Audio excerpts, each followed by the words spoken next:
Aggression to the mean. Fight stats. Wow. Ben Askren made a lot of fight fans nervous by agreeing to fight Jake Paul in a boxing match in the next few months. This nervousness is consistent with the early betting odds favoring Paul. But exactly what probability of winning do the odds give Paul? In this video, I will break down the implied probabilities of fight odds to answer that question. In my last video, I described how to interpret American odds, so I won't spend much time on it here. On January 27th, BetOnline had Askren as a plus 180 underdog, which means you would make a $180 profit if you bet $100 on Askren and he wins. Conversely, you would need to bet $220 on Paul to make a $100 profit. Importantly, the betting line for this bout is fresh, which means that by the time you are listening to this video, the odds will likely have changed. However, as we get closer to the actual fight, the odds will probably stabilize a fair bit.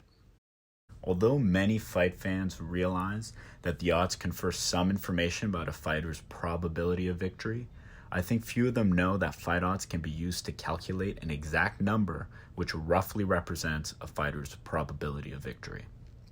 These probabilities are implied by the odds, which is why we call them implied probabilities.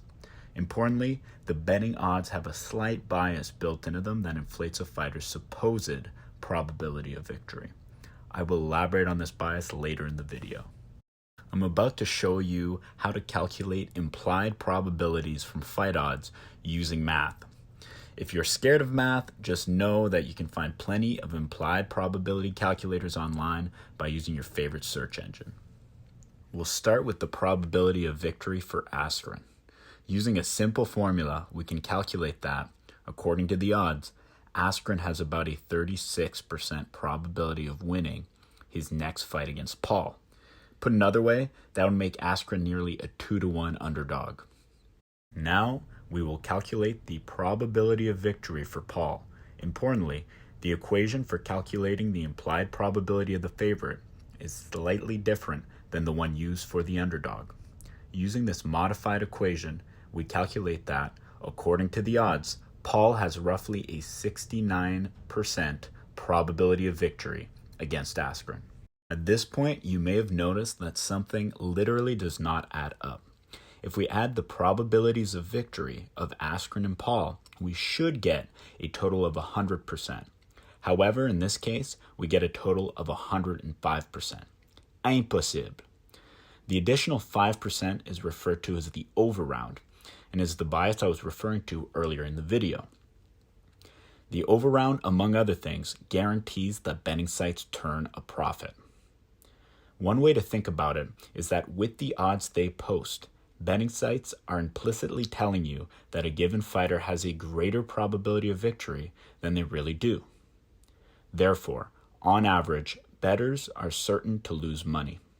I will go into further detail regarding the overround in a future post. Adjusting for the overround is fairly simple. We just have to remove enough off of each implied probability so that the total is 100%. In our case, we need to remove 5 percentage points in total. For simplicity, we'll play with whole numbers and remove 3% off of one fighter and 2% off another. Since I'm an MMA fan, I'll remove 3% off of Paul's probability of victory, but only 2% off of Askren's. Jokes aside, for the sake of 1 percentage point, it doesn't so much matter. Just try to remove the overround somewhat evenly between the two fighters. Importantly, many of the implied probability calculators online do not adjust for the overround. Therefore, you may have to make the adjustment yourself. If you just want a quick estimate, in most cases, taking 2 to 3% off of each fighter's implied probability will do the trick. If you enjoyed the content, please subscribe to my channel and check out my webpage linked in the description box. Until next time, this has been Aggression to the Mean.